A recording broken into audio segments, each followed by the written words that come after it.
प्रार्थना करते हैं। प्यारे पिता सर्वशक्तिमान, सारी सृष्टि को बनाने वाले, आकाश और पृथ्वी की रचना करने वाले सत्यनिष्ठ पिता, हम आपका करोड़ों बार धन्यवाद करते हैं। प्रभु, हम फिर एक बार आपकी हजूरी में आए हैं, उसके लिए हम आपका धन्यवाद करते हैं। आपके विश्राम दिन में हम पाए जाते हैं, हम उसके लिए प्रभु आपका धन्यवाद करते हैं। आपने मुझे, मेरे घराने, मेरी कलीसिया, मेरे लोगों को और इस सृष्टि के हर एक प्राणी को प्रभु आपने सुरक्षित रखा हुआ, हर एक बीमार को चंगाई दे दी है, हर एक के बंधनों को खोल दिया है। प्रभु, आपका पवित्र आत्मा जो आज वचन की रोटी को लेकर आ रहा है, उसके द्वारा वे आपके बेटे बेटियों से बात करे। इन वचनों पर प्रभु हम सब चलने वाले बने। हम सब की समझ की आंखों को खोल दीजिए, हम सब की मन की आंखों को ज्योति में कीजिए। प्रभु, हम सबके हृदय की उपजाऊ भूमि में ये वचन जड़ पकड़ने वाला बने। प्रभु, हम सबके जीवन को वचन चंगा कर चुका है। हम सबके जीवन में वचन बंधनों को खोल चुका है, हर एक रुकावट को दूर कर चुका है। प्रभु, हर एक वचन आपके भेदों को खोल चुका है, हर एक की समझ के अनुसार प्रभु उनके जीवन को बना चुका है। प्रभु, आपका पवित्र आत्मा हर एक के जीवन के ऊपर नियंत्रण ले चुका है। प्रभु, बोलने वाली मैं नहीं, आपका आत्मा मेरे द्वारा होकर आपके बेटे बेटियों से और मुझसे बात करे। यीशु मसीह नासरी के नाम में, आमीन।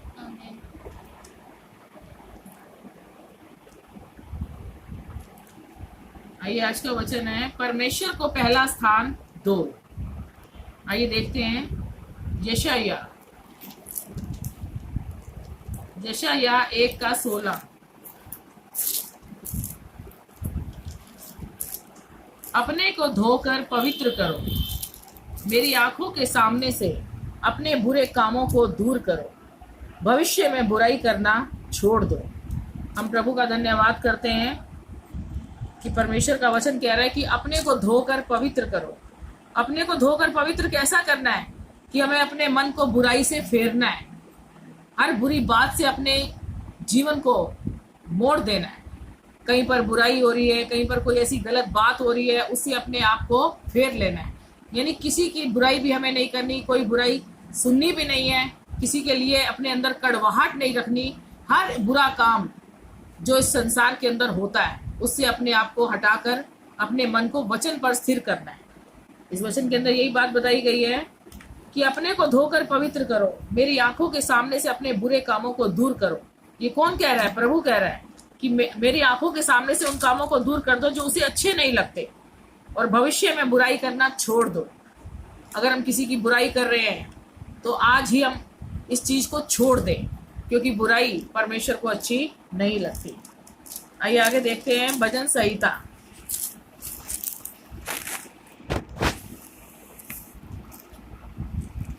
भजन संहिता 16।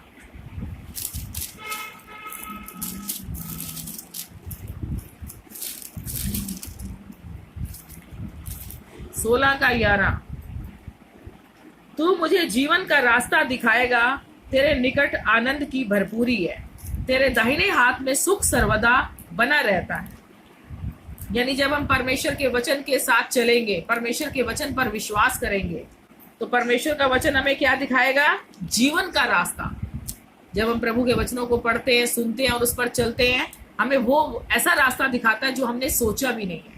और वो रास्ता कहाँ पर लेकर जाता है? हमें जीवन की ओर। क्योंकि अगर हम संसार के अनुसार चलेंगे, संसार की बातों में चलेंगे, तो वो रास्ता जीवन की तरफ नहीं जाता। अगर हम परमेश्वर के वचन को सुनकर उस पर चलते हैं, तो वो रास्ता हमें जीवन की तरफ लेकर जाएगा। और वो रास्ता जब जीवन की तरफ लेकर जाएगा, तो वो प्रभु के नजदीक लेकर जाएगा। और परमेश्वर के नजदीक क्या है? आनंद की भरपूरी। क्योंकि हमारा परमेश्वर कौन है? जीवित परमेश्वर। और उसके दाहिने हाथ में क्या रहता है? सुख सर्वदा बना रहता है। यानी उसके दाहिने हाथ में इस संसार की सारी बातें विद्यमान है। जो प्रभु के साथ चलता है, प्रभु के वचन के साथ चलता है, इस संसार की सारी आशीषें उसके जीवन में आनी शुरू हो जाती है। आइए आगे देखते हैं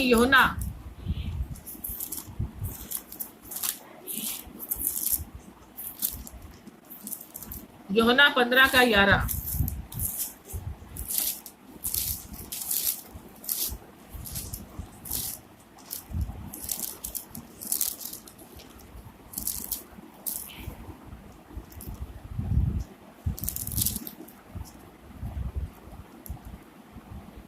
मैंने ये बातें तुमसे इसलिए कही हैं कि मेरा आनंद तुम में बना रहे और तुम्हारा आनंद पूरा हो जाए। यानी प्रभु यीशु कह रहे हैं कि मैंने ये बातें तुमसे इसलिए कही हैं कि मेरा आनंद यानी प्रभु का जो सच्चा आनंद है, जो सच्ची खुशी है, वो हमेशा हमारे अंदर बनी रहे। परमेश्वर की खुशी थोड़ी देर की नहीं होती, पल भर की नहीं होती, वो हमेशा की होती है। तो परमेश्वर बता रहे हैं इस वचन के अंदर कि जो मैं बातें तुमसे कह रहा हूं अपने वचन के द्वारा, अगर हम उसको सुनकर उस पर चलेंगे तो हमारे जीवन में हमेशा आनंद बना रहेगा। कोई विलाप नहीं आएगा, कोई उदासी नहीं आएगी, कोई निराशा नहीं आएगी। तो हमेशा हम उस आनंद हमारे जीवन में पूरा होता रहेगा। हमें अपनी भावनाओं में कभी भी नहीं जीना चाहिए।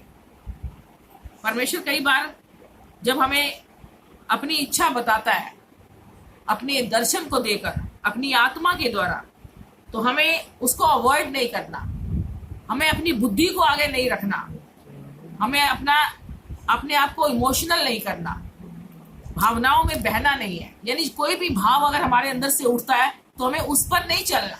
परमेश्वर का आत्मा जो बात करता है हमें उस पर चलना है। और जो परमेश्वर के वचन के साथ चलता है वो जीवन के साथ चलता है। आइए आगे देखते हैं यूहन्ना 20, इसी का ही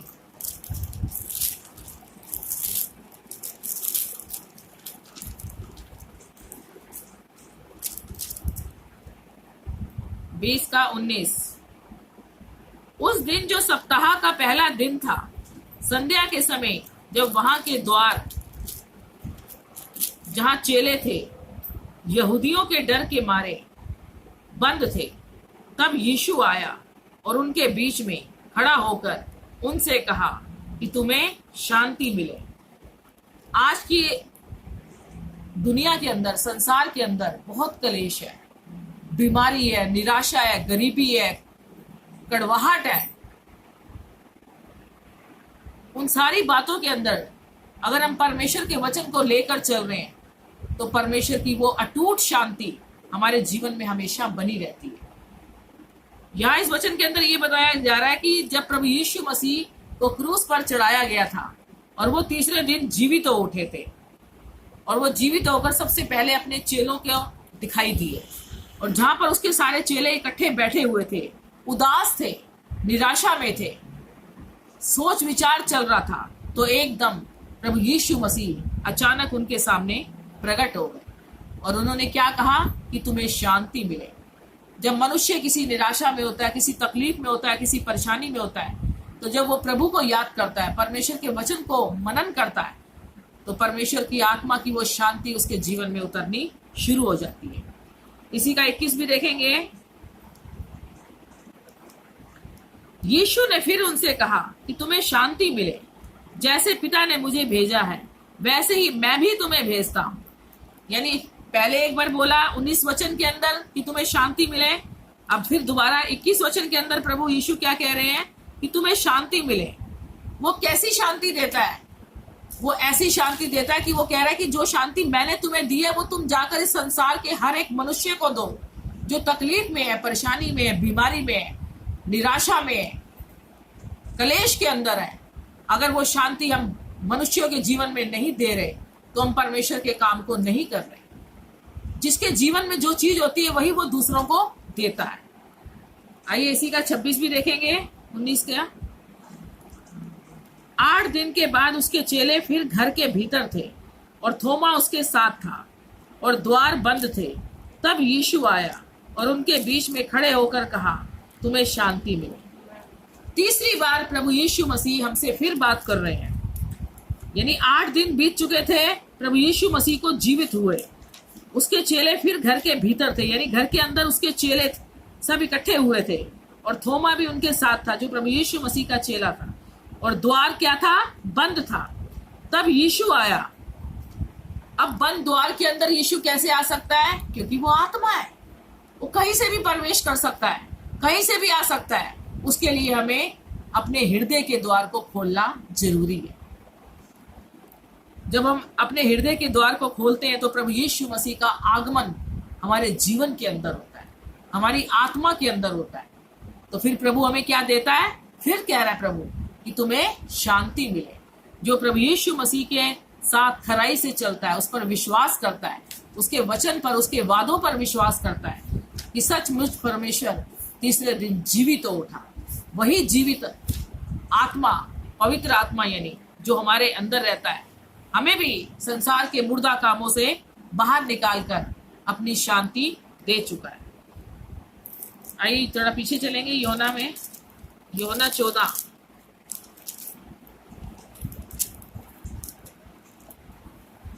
का 27। मैं तुम्हें शांति दिए जाता हूं, अपनी शांति तुम्हें देता हूं, जैसे संसार देता है मैं तुम्हें नहीं देता। तुम्हारा मन व्याकुल ना हो और ना डरे। अब यहाँ पर बहुत अच्छी बात कह रहे हैं प्रभु कि मैं तुम्हें अपनी शांति दिए जाता हूं, अपनी शांति तुम्हें देता हूं। जैसे संसार देता है वैसी शांति परमेश्वर नहीं देता। क्योंकि अगर संसार के अंदर फॉर एग्जाम्पल कोई एक्सपायर हो जाता है तो रोना पीटना चलता है, और जिसके साथ ये बात होती है संसार के लोग उसे आकर क्या देंगे, थोड़ी देर के लिए शांति देंगे। लेकिन क्या वो शांति हमेशा की होती है? नहीं, वो शांति पल भर की होती है। लेकिन प्रभु यीशु मसीह ने क्या कहा कि मैंने इस संसार के कलेश को जीत लिया है, और मैं तुम्हें जो शांति देता हूं वो संसार नहीं दे सकता। और जो परमेश्वर की शांति होती है वो हमें नाश होने से बचाती है, हमें बिलखने से, तड़पने से, रुलाने से बचाती है। और जब परमेश्वर अपनी शांति अपने जिस भी बच्चे को देता है वो कभी भी निराश नहीं होता, कभी भी रोता नहीं है, कभी तकलीफ में नहीं होता, कभी परेशानी में नहीं होता। तो इसलिए हम मनुष्य पर भरोसा ना करें, मनुष्य की शांति के अनुसार ना चलें, मनुष्य की थोड़ी हेल्प के साथ खुश ना हो जाए। क्योंकि प्रभु यीशु मसीह सच्चा प्रभु है। वो जिसके जीवन में भी आता है हर वो कमी घटी को पूरी कर देता है, हर जरूरत को पूरा कर देता है, हर बीमार को चंगा कर देता है, हर बोझ उसके अपने ऊपर ले लेता है। क्योंकि कलवरी के क्रूस पे प्रभु यीशु मसीह ने हमारे सारे बोझों को अपने ऊपर लिया, हमारे सारे पापों को अपने ऊपर लिया, ताकि हम कलेश में ना जिए, निराशा में ना जिए, तकलीफ में ना जिए, रोए नहीं, व्याकुल ना हो हमारा मन। तो जब हम प्रभु यीशु मसीह के साथ चलते हैं तो हमेशा की शांति हमारे जीवन में काम करनी शुरू कर देती है। आइए हम प्रभु का धन्यवाद करते हैं आज के इन सुंदर वचनों के लिए, जो परमेश्वर ने हमें कहा है कि संसार के अंदर जो बीमारी चल रही है उससे अपने आप को डराओ मत, क्योंकि डर का आत्मा शैतान का है। प्रभु का आत्मा डर का नहीं है, वो सामर्थ का आत्मा है। हमें उससे डरना नहीं चाहिए। जो प्रभु के साथ चलता है परमेश्वर उसे अपना पंखों के तले सुरक्षित रखता है। और हम प्रभु का धन्यवाद करते हैं सारे जितने परमेश्वर के साथ चलने वाले लोग हैं, कि परमेश्वर का आत्मा उन्हें हमेशा सुरक्षित लेकर चलता है, हर बीमारी से उन्हें बचाता है, हर तकलीफ से उन्हें बचाता है, हर एक बंधन से उन्हें बाहर निकालता है। उन्हें किसी भी चीज की घटी नहीं हो सकती, कोई उनके जीवन में निराशा नहीं आ सकती। आइए हम सब प्रार्थना करते हैं प्रभु यीशु मसीह के इन पवित्र वचनों को जो उन्होंने आज हमसे बात करी है। प्यारे पिता सर्वशक्तिमान, सारी सृष्टि को बनाने वाले, आकाश और पृथ्वी की रचना करने वाले सत्यनिष्ठ पिता, हम आपका करोड़ों बार धन्यवाद करते हैं। परमेश्वर का वचन बताता है कि जब हम पहला स्थान प्रभु को देंगे तो हमारे जीवन में हर वो आशीष आएगी इस संसार की जिसके पीछे ये संसार भागता है, जिसके पीछे संसार व्याकुल है, जिसके लिए संसार तड़प रहा है, जो उन्हें तब भी नहीं मिलती वो चीजें। हम प्रभु का जितना भी धन्यवाद करें उतना कम है, कि प्रभु यीशु मसीह हमारे जीवन में जब से आया उसने कोई कमी घटी हमारे जीवन में नहीं होने दी, कोई निराशा उसने हमारे जीवन में नहीं होने दी। अच्छा खिलाता है, अच्छा पिलाता है, अच्छी आशीषों को देता है, और अपनी शांति को जो उसने हमें दिया है उसका हम कोटि कोटि धन्यवाद करते हैं। सारी बातों में आदर मान प्रशंसा हम अपने जीवित परमेश्वर प्रभु यीशु मसीह को देते हैं, यीशु के नाम में, आमीन।